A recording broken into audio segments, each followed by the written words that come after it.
Estamos en esta serie que se ha titulado La Reforma Protestante, estudiando solo un poquito de lo que ocurrió, pero ahora estamos más bien en algunas implicaciones. Son muchas, pero por causa de tiempo, estamos solo en una de ellas, y es los cambios en la adoración. Es decir, la iglesia de la Edad Media, es decir, la iglesia por 1000 años casi estuvo adoptando costumbres y prácticas no bíblicas. De ellas hablamos hoy hace 8, de algunas de ellas, ¿verdad?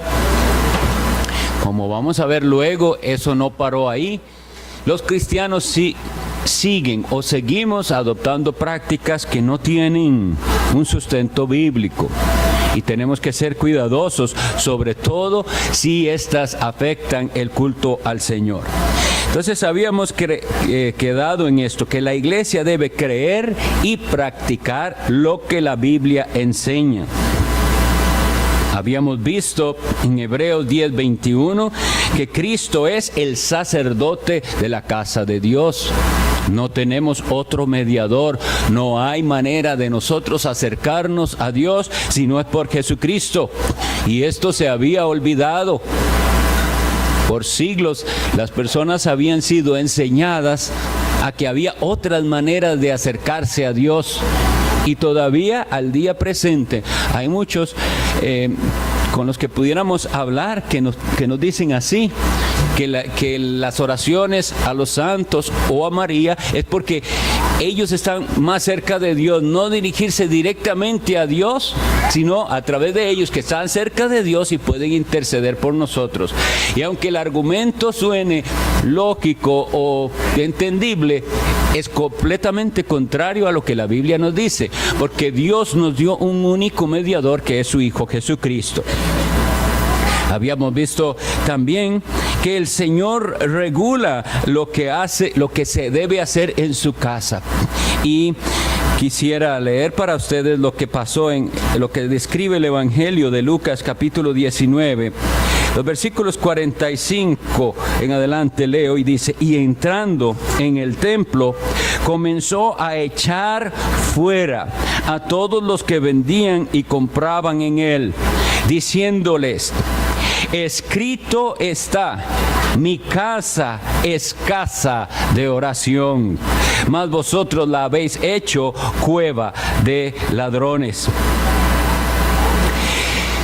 El Señor regula lo que pasa en su casa y el Señor Jesucristo entra a su casa y dice: esta es mi casa de oración. Lamentablemente, los lugares de reunión cristiana son cada vez menos casas de oración. Son casas de muchas actividades, son casas de compañerismo si se quisiera. Y no estamos diciendo que el compañerismo no sea bueno, de hecho es parte de lo que el Señor nos manda, pero básicamente el lugar de reunión de los cristianos debería ser una casa de oración.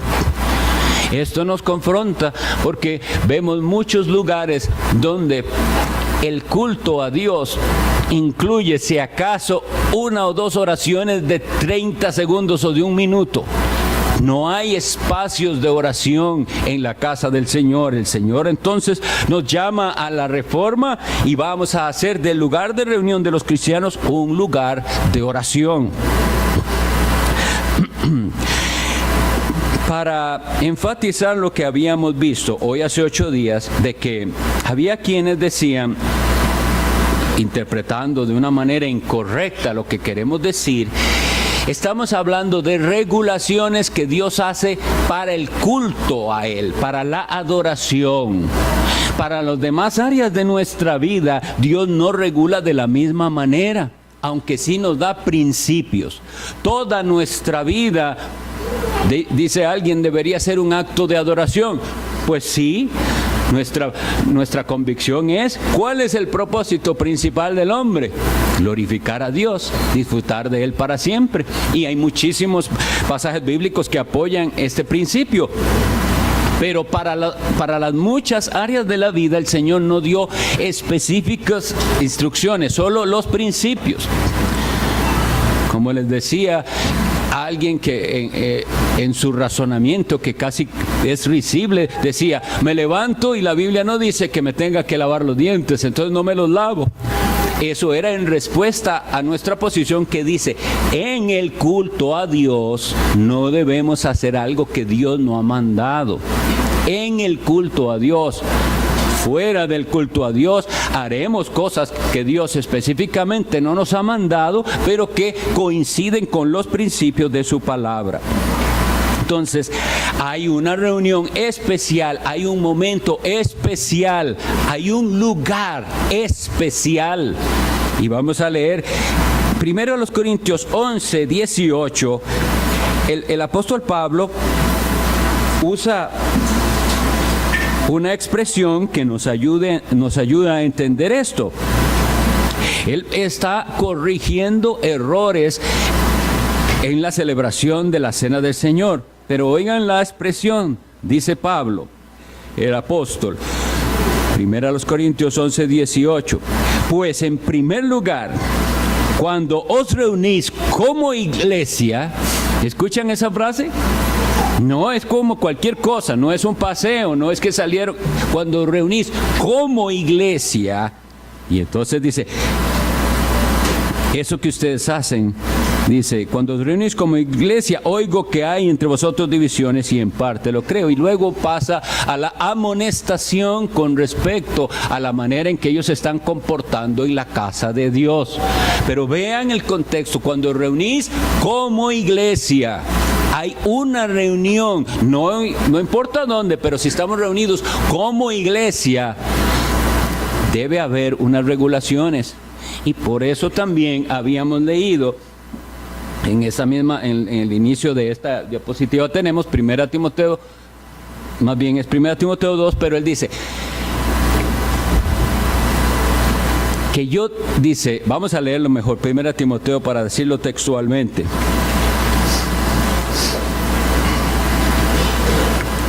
(3:14) y 15. Esto te escribo, aunque tengo la esperanza de ir pronto a verte, para que si tardo, sepas cómo debes conducirte en la casa de Dios. Timoteo debe saber cómo conducirse en toda parte, en su trabajo, en su familia, donde sea. Pero estas instrucciones que le da el apóstol Pablo es para que él sepa cómo conducirse en la casa de Dios, que es la iglesia del Dios viviente, columna y baluarte de la verdad.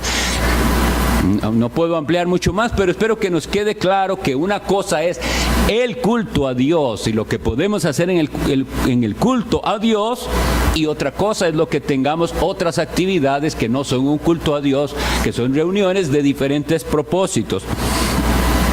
Bien.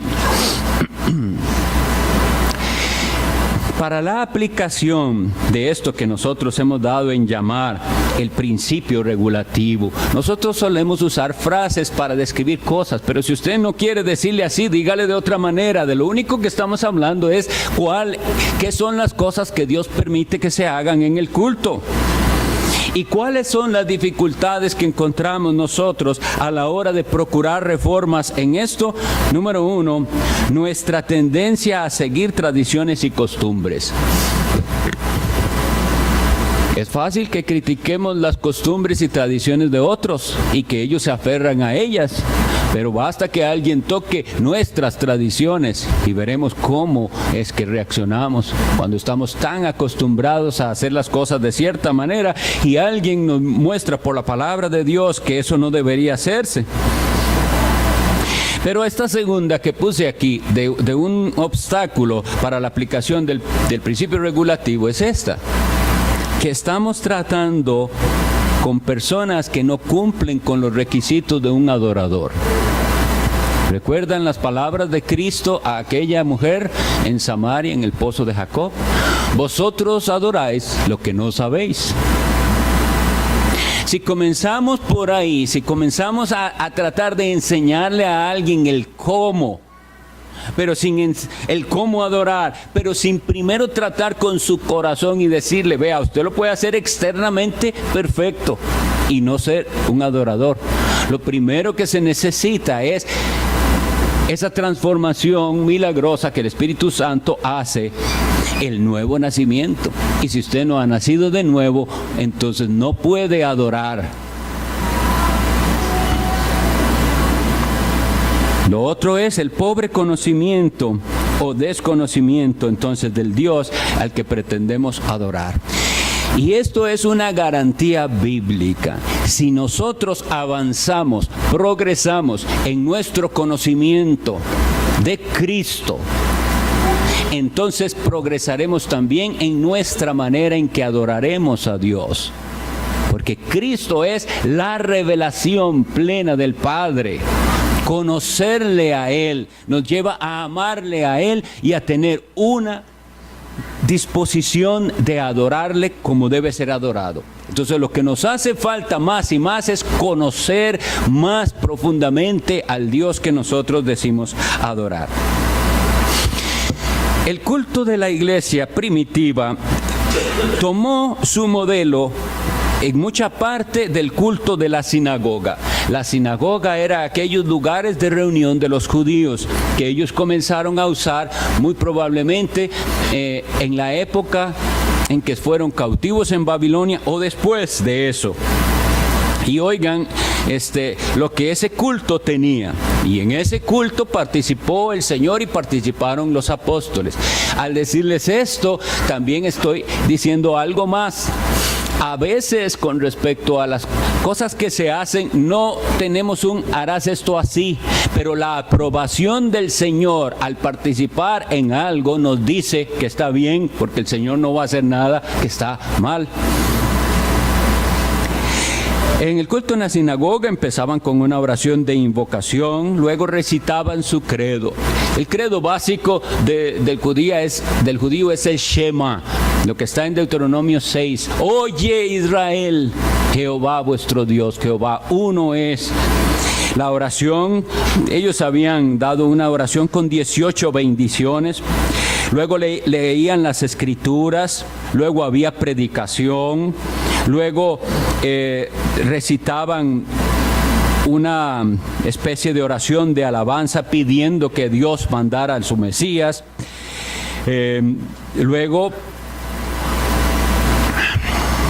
sigo sin poder leer bien. Luego teníamos el canto de los salmos, y oigan que esa parte es importante. Los judíos no dejaban a las mujeres cantar. Y la bendición de Aarón. Ese culto judío merecía reforma, porque algunas de estas cosas cambiaron. En el culto cristiano, vamos a abrir las escrituras en Hechos 2, capítulo 2, versículo 42.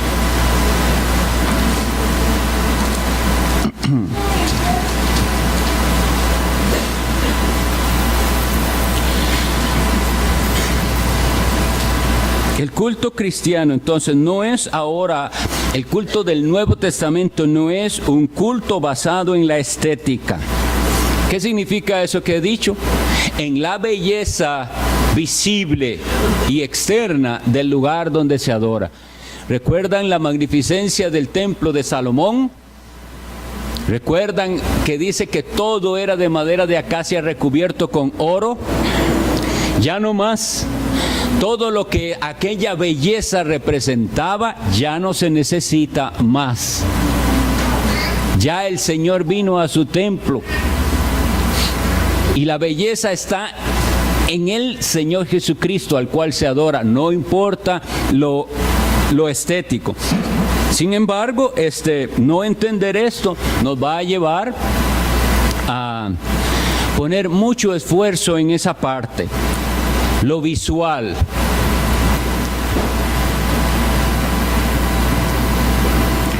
Tampoco es un culto extático. ¿Esa palabra qué significa? En las religiones paganas existía la costumbre de comenzar a recitar sus rezos y entrar en una especie de trance, en tanta repetición de aquella oración, y eso existe hasta el día de hoy. si lo buscan en las religiones de la India y de Oriente, lamentablemente eso también se ha metido en el cristianismo. Es una especie de culto en el cual usted de una manera emocional entra en un estado en el que parece que usted está fuera de sí. Así no es el culto cristiano. El culto cristiano debe ser sencillo, reverente y racional. Sencillo significa sin adornos externos, sin distracciones externas. Reverente porque sabemos ante quién estamos y a quién nos estamos acercando. Al Dios que es santo. Y luego racional porque es lo que nos manda el apóstol Pablo. Y racional lo que nos dice es, el creyente debe entender quién es el Dios al que está adorando, cómo es que puede adorarlo y qué significa cada parte. Esto lamentablemente, como habíamos visto, en la historia se perdió. Las personas podían ir a su reunión de culto sin entender nada de lo que estaba pasando ahí. Sin entender nada. Primero porque ocurría en un idioma que ellos no entendían. Segundo porque cada parte perdió su significado. Entonces solo se hacen las cosas porque hay que hacerlas por una tradición de hombres, algo que perdió su significado. Cuando es bíblico, eso va a tener un efecto diferente. Entonces leamos cuando dice ahí, ya estamos hablando después de la venida del Espíritu Santo y después de la conversión de almas. 41 y 42, para ver cómo reacciona la iglesia ante ese evento tan maravilloso, que fue la venida del Espíritu Santo y la conversión de almas. Dice, así que los que recibieron su palabra fueron bautizados, y se añadieron aquel día como 3,000 personas. Ahora, aquí es una descripción de qué hacía la iglesia. Y perseveraban en la doctrina de los apóstoles, en la comunión unos con otros, en el partimiento del pan y en las oraciones. Y ahí tenemos, hermanos, los elementos del culto al Señor.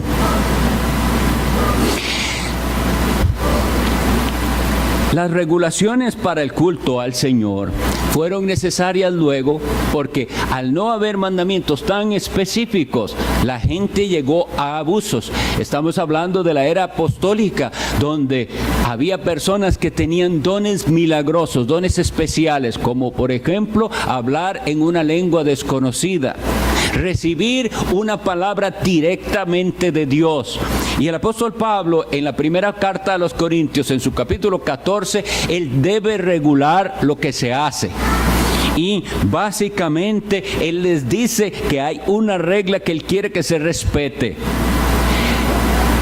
que hablen 2 personas en su culto, a lo más 3, por turnos. Y eso es un orden muy ventajoso, muy útil para la iglesia. Las participaciones. El Señor ha dado dones. Los que tienen esos dones pueden participar, pero no en desorden. No cuando quieran y como quieran. El apóstol Pablo les dice que sean 2 participaciones, máximo 3 por turnos. No puede ser 2 personas hablando a la vez. Y que si hay una persona que recibe una revelación que es en lengua desconocida, como un acto milagroso del Señor que podía ocurrir, una persona comienza a hablar en un idioma desconocido. Y el Señor tenía sus propósitos cuando hacía eso, según nosotros vemos en la Escritura. Como en Pentecostés, que hubo personas que entendieron y se admiraron de que otros supieran su lengua, una manifestación del poder del Señor. Pero aún así le dice, si no interpreta, debe callarse. No se deben dar este tipo de cosas en la iglesia del Señor. Luego en 1 Timoteo 2, del 1 al 8, el Señor comienza a dar instrucciones para el culto también, y habla de cuál debe ser la actitud de los hombres y cuál la de las mujeres. Hermanos, yo voy a estoy viendo que el tiempo me quiere ganar, entonces yo voy a hablar de unos elementos y si me da tiempo yo me devuelvo. Pero les había dicho que considero justo, ya que hablamos la vez anterior de una lista de cosas que en la Iglesia Católica se fueron introduciendo y que ellos hacían ya como tradición y dogma, lo mismo ha ocurrido en las iglesias protestantes. Y entonces yo tengo una lista aquí que yo quisiera que evaluáramos y después voy a hablar de por lo menos una de esas costumbres. Entonces, en el culto evangélico se comenzaron a meter ciertas costumbres durante la historia. En la época del metodismo, cuando vino aquel avivamiento de los hermanos Wesley, de Whitefield, sobre todo en el área de los wesleyanos, incluyeron una costumbre, que era tener lo que se llamaba la banca de los penitentes. Entonces, había una banca al frente en la cual aquellas personas que querían arrepentirse, querían nacer de nuevo, querían arreglar su vida con Dios, debían sentarse ahí, demostrando su arrepentimiento, y sentados ahí luego iban a tener ayuda de los predicadores. Y eso se hizo una costumbre dentro de los metodistas, tener esa banca que se llamaba así, de los penitentes. El llamado al altar es como una consecuencia de este tipo de cosas. Y vemos que también estas cosas se dan por una comprensión errónea de cómo actúa el Espíritu Santo. El Espíritu Santo actúa usando la palabra predicada del Evangelio para cambiar corazones. No actúa por algo que el ser humano hace. La iniciativa no es del hombre, es Dios el que actúa.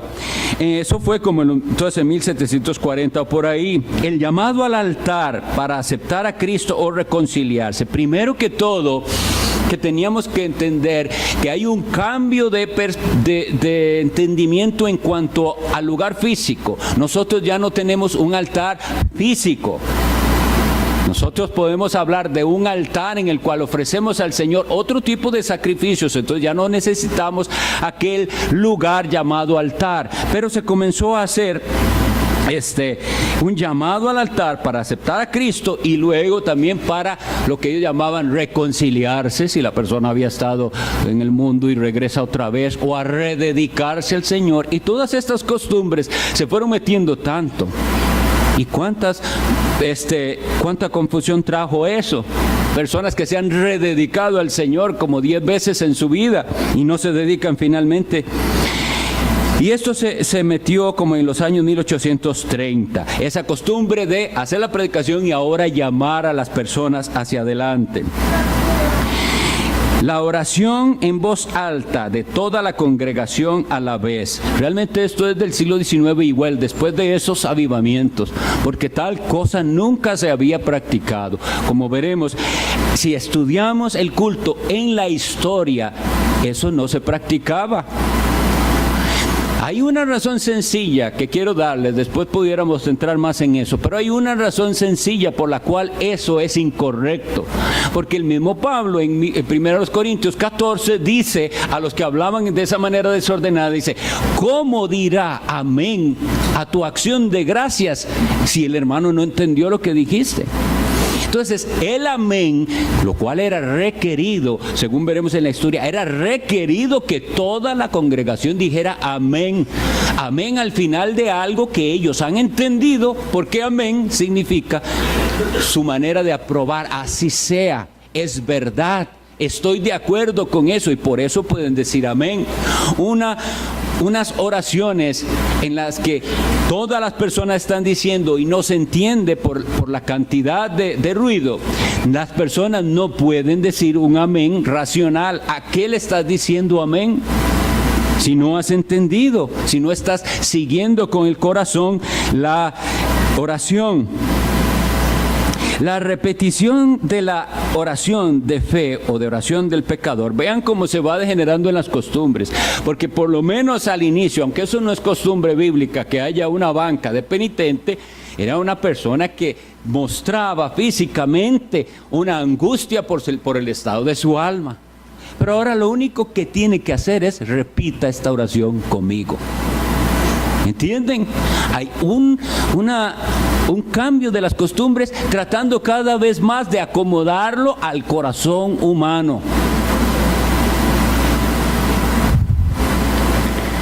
Pasar de eso fue solamente cuestión de tiempo. Pasar de aquel banco de los penitentes a levante la mano y luego a...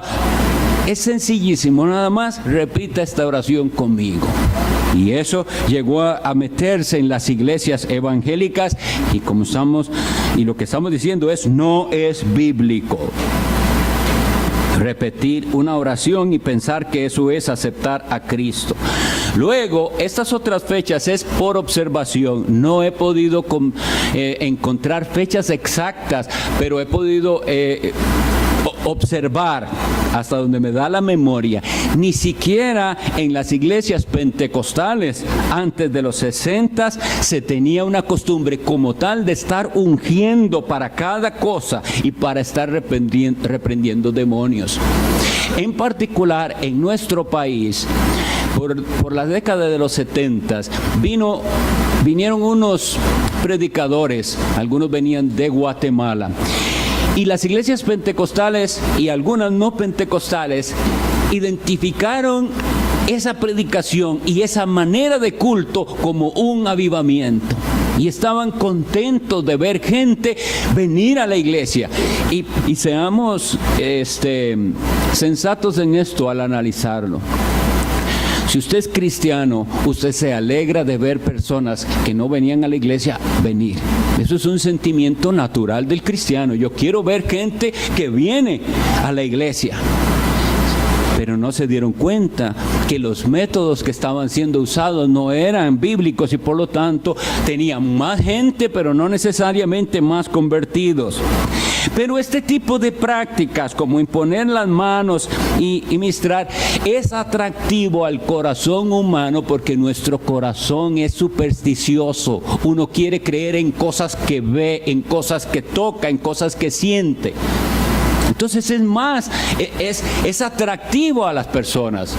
La persona viene con su pena, con su sufrimiento, con su enfermedad y se le dice que venga adelante y que el predicador o alguien va a poner sus manos y de verdad en aquel estado emocional se puede sentir de todo, electricidad y todo lo que quiera. Pero tal práctica, como estamos afirmando, no tiene un apoyo bíblico de que hagamos semejante cosa. Incluso se le comenzó a llamar a esa práctica de poner manos que van a ministrar a la persona. También son invenciones humanas. La Biblia no habla de tal cosa así. Ministrar significa servir y hay muchas áreas de servicio en la iglesia y nos ministramos unos a otros cuando servimos. No tiene que ver con un acto específico, físico así, con ese, digamos, casi algo como mágico que piensan que va a pasar cuando un predicador le pone las manos en la cabeza a alguien. Esto viene entonces también la unción con aceite y la reprensión de demonios. Y aclaro, incluso las iglesias pentecostales, que por definición desde su inicio han creído en este tipo de dones, ellos no practicaban estas cosas como los exorcismos ni echar fuera demonios como algo que impulsaban. Ellos creían que sí se podía hacer en tal o cual caso, pero no era así. Pero luego viene esa ola y se mete en todas las iglesias porque eso es emocionalismo. Y entonces muchísimas personas caían desmayadas supuestamente con sus demonios. Y realmente, ¿qué estaba sucediendo en esas personas? Que se sentían mal porque sabían que andaban en pecado, porque sus conciencias estaban lastimadas por sus pecados. Y en lugar de mostrárseles el evangelio y la solución que está solamente en Cristo, se les ayuda a justificar su mal proceder diciendo que es el demonio el que los tiene así.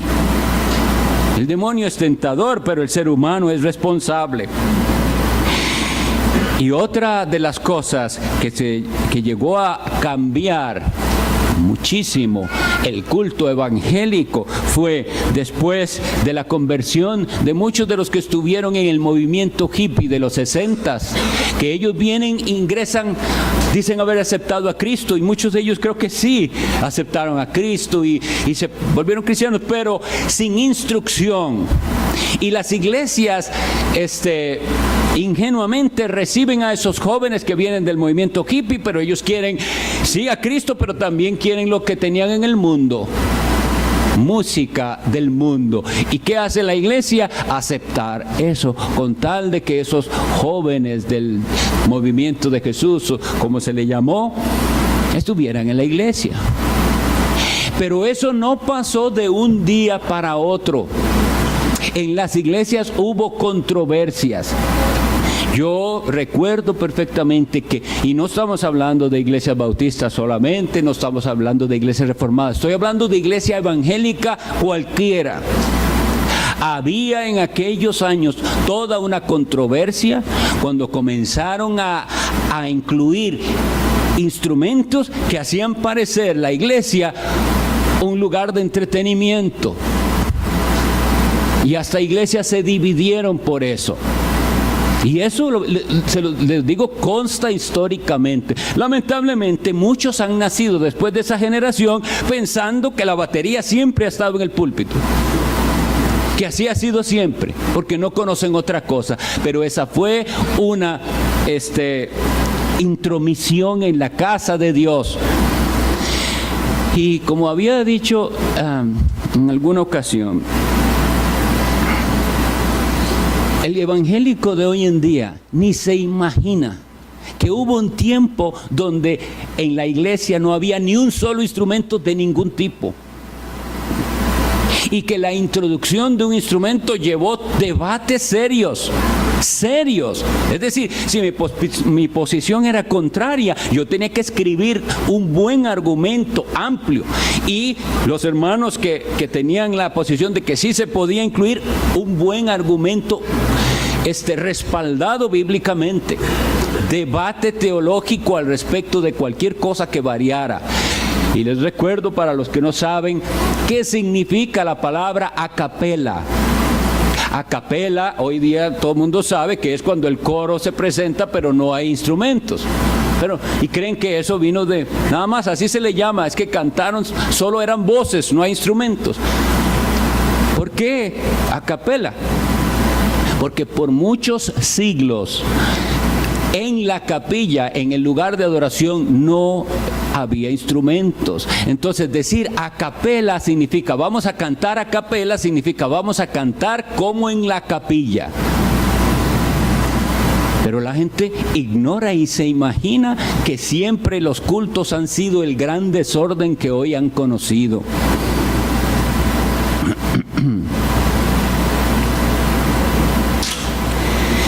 Y aquí vamos a entrar, yo solo tengo 10 minutos más, vamos a ver cuánto pudiera avanzar en esto, porque uno de los dogmas de los cristianos evangélicos de este mundo, de este tiempo, es levantar las manos, tomarse de las manos. Vamos a aclarar esto, tomarse de las manos en sí mismo no tiene nada de malo, Dios no lo mandó. Pero vean el sentido en el que esto se puede tergiversar.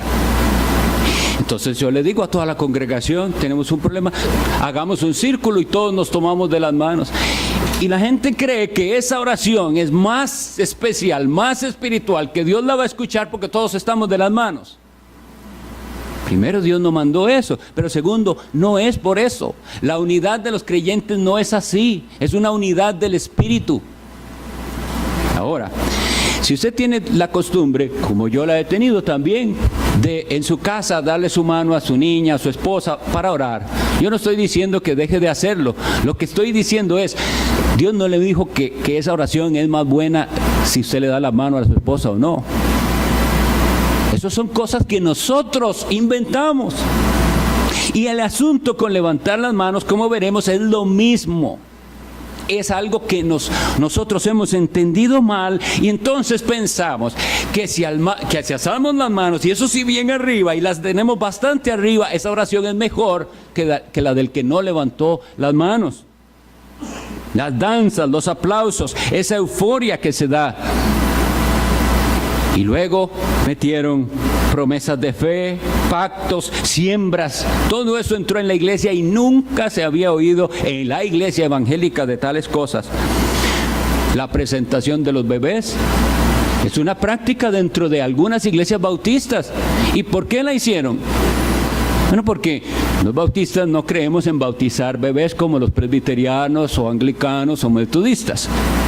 Y entonces en ese ceder, cuando nace el niño, van a generar una ceremonia de la cual la Biblia no habla, y dan algunos versículos que no se refieren a eso. Como les digo yo, de cada una de esas cosas podemos y tenemos que hablar, pero solamente les digo, eso la Biblia no lo manda a hacer. Un pastor puede, cuando nace un bebé, visitar a aquellos hermanos y orar por ellos y orar por el bebé. Eso no tiene nada de malo. Pero no hay una ceremonia que Dios mande que se haga en la iglesia porque el niño nació. Los símbolos del Antiguo Testamento no los hemos entendido bien, y por eso en algunas cosas, eso sí, como que en algunas cosas, porque hay otras que no, queremos tomar prácticas del Antiguo Pacto. En el Antiguo Pacto había libaciones, que era derramamiento de líquidos, como habían ofrendas mecidas. ¿Y eso qué significaba? Tomar la ofrenda y mecerla, porque el sacerdote debía mecer hacia el este, hacia el oeste, hacia el norte, hacia el sur. Eso tenía un significado. Los holocaustos.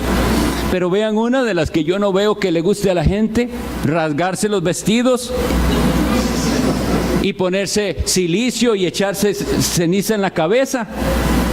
¿Por qué eso no? O bueno, no sé, no quiero ser profeta, y es capaz que ahorita sale alguien en alguna iglesia diciendo que ese es el verdadero arrepentimiento. Pero vean que desde la antigüedad el Señor anunciaba que eso es simbólico.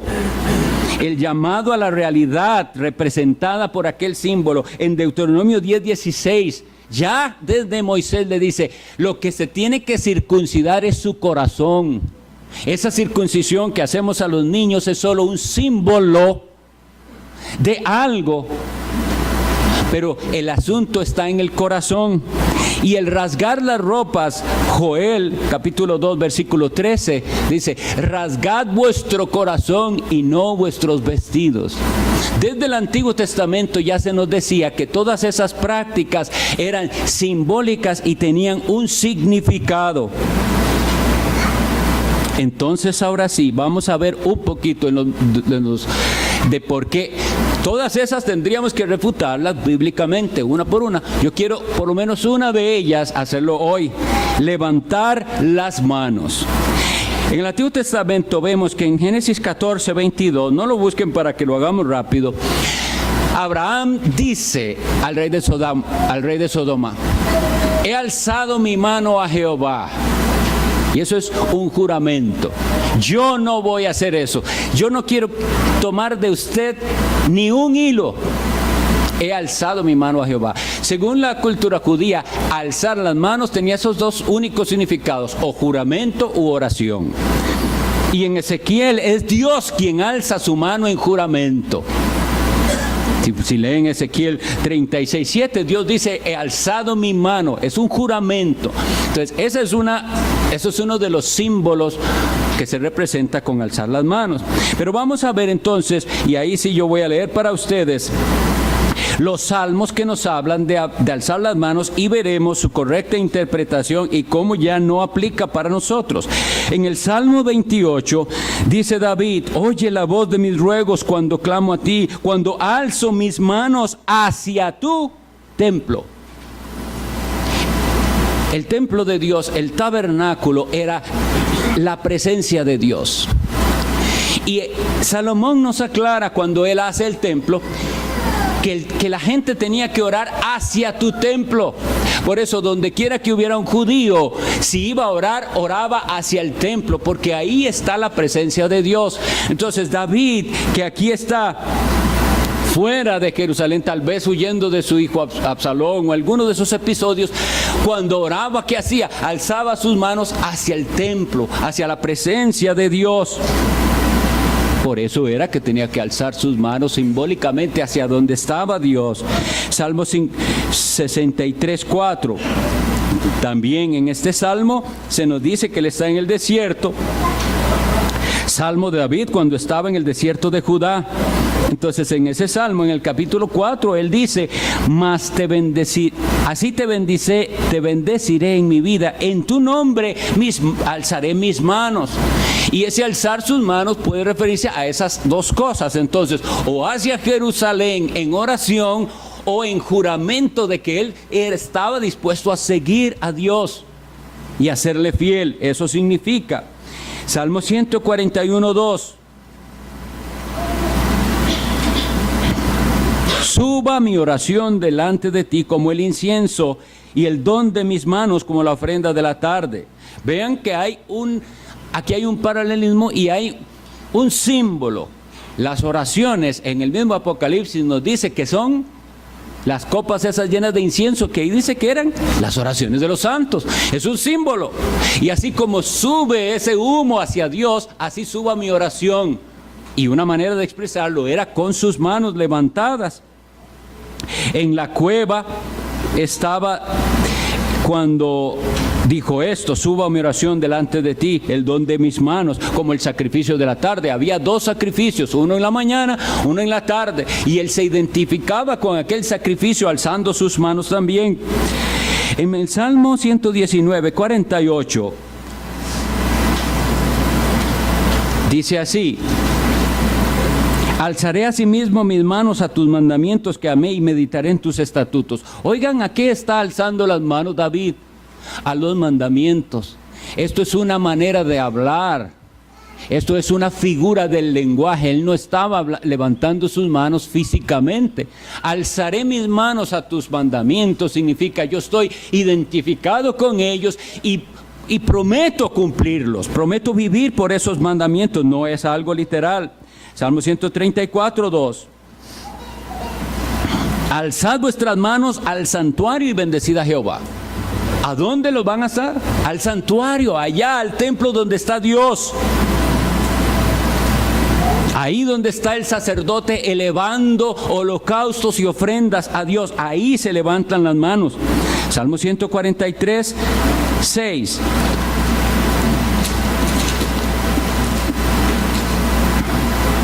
Extendí mis manos a ti, mi alma a ti como la tierra seca.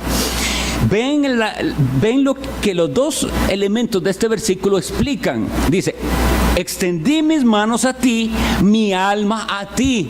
Es un símbolo de elevar al alma a Dios. ¿Recuerdan el Salmo? A ti, oh Jehová, levantaré mi alma. Pero ¿cómo hace usted para levantar el alma? Eso es espiritual. Simbólicamente se levantaban las manos de esa manera. Ahora sí, vamos al del Nuevo Testamento, que genera que las personas que lo leen piensan que ahí tienen la autorización para hacer lo que hacen. Ya casi terminamos, mis hermanos, espero que quede claro, pero si no, nada más me buscan y yo les termino de explicar, o de hoy en 8 tal vez.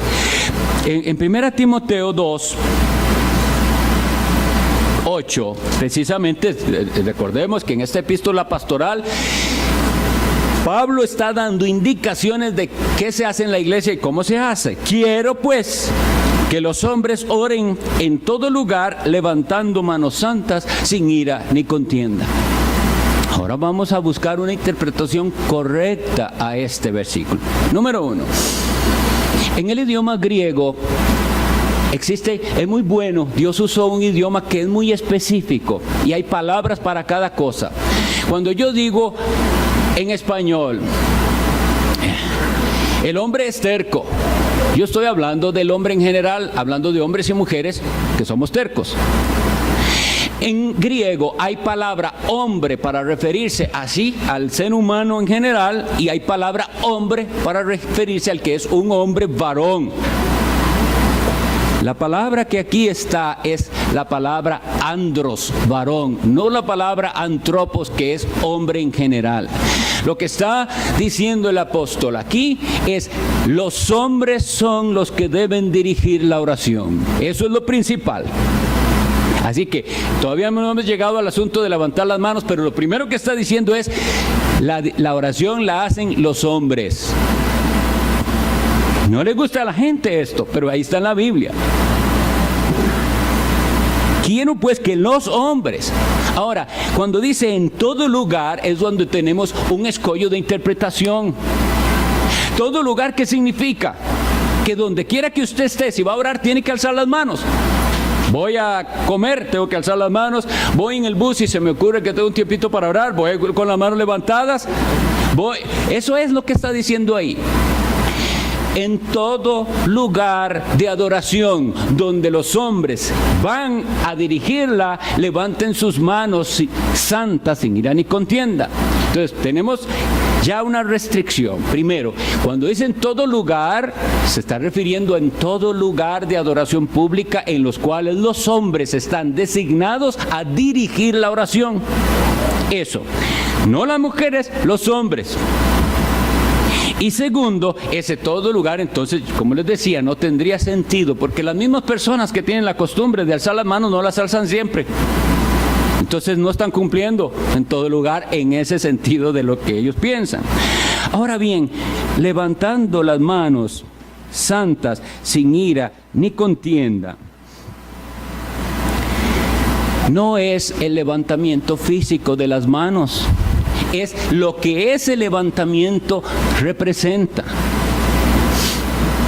Hay otra práctica que se ha metido ahora dentro del catolicismo también, y de hecho eso sí lo estuve investigando y no está todavía autorizado por Roma, pero la gente lo está haciendo y pronto tal vez lo autoricen. En la liturgia de la Iglesia romana, cuando viene el Padre Nuestro, ahora todo el mundo hace las manitas así y dice: Padre Nuestro que estás en los cielos, etc. ¿Cómo se metió esa costumbre? Muy probablemente del movimiento carismático. Pero vayan ustedes a cualquier parte donde ahora se diga el Padre Nuestro y verá que instintivamente el católico quiere hacer sus manos así, porque ya le han dicho. No le han dicho, es que él ve que eso es lo que se hace. Nosotros vamos a tener que terminarlo de hoy en 8, pero tenemos que huir de nuestro engañoso corazón que nos hace medir las cosas con lo que se ve y con lo que se siente y no del corazón. En estas iglesias donde la oración tiene que ser en manos altas, es: levante sus manos. Y el que no la levanta, ese es que no es espiritual. Su oración será que no le llegó a Dios. Ahora, yo quiero aclarar algo. Hay gente que también pudiera ser que dice: ay, qué bueno, ahí no tengo que hacer eso, qué vergüenza. No es por eso. No es porque a nosotros nos da vergüenza o porque no nos gusta. Es que el Señor nos mostró cuál es la verdadera oración. Una oración del corazón en la mediación de Cristo, auxiliados por el Espíritu Santo. Esa oración la oye Dios, aunque usted no levante la mano ni se mueva.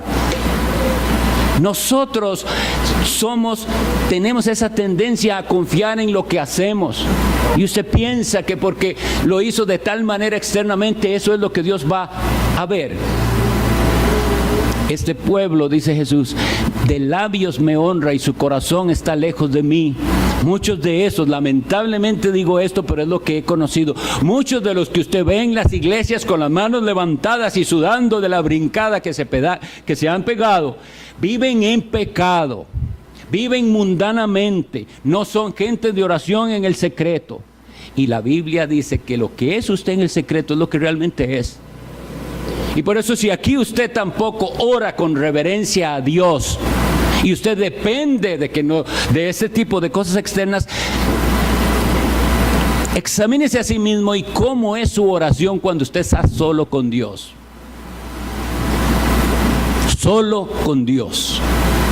Confiemos solo en la mediación de Cristo. Confiemos solo en que Él nos escucha porque nos adoptó y nos dio el espíritu de adopción por el cual clamamos: Abba, Padre. Él es nuestro Padre. Por eso nos escucha, por eso llegamos a Él. No porque nosotros hagamos un despliegue externo de emoción.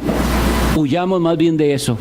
Ya termino, pero Cristo le dijo a ellos: vosotros cuando oréis no hagan como los fariseos que oran en la mar en pie. ¿Y ustedes qué creen que hay de malo en orar en pie? Nada en sí mismo, es la razón por la que lo está haciendo. El fariseo ora, no sentadito ahí donde todo el mundo estaba, sino yo voy a ponerme de pie para que todos vean que yo estoy orando y que estoy orando un buen rato aquí. Es ese deseo de que piensen que yo soy espiritual porque hago una expresión externa.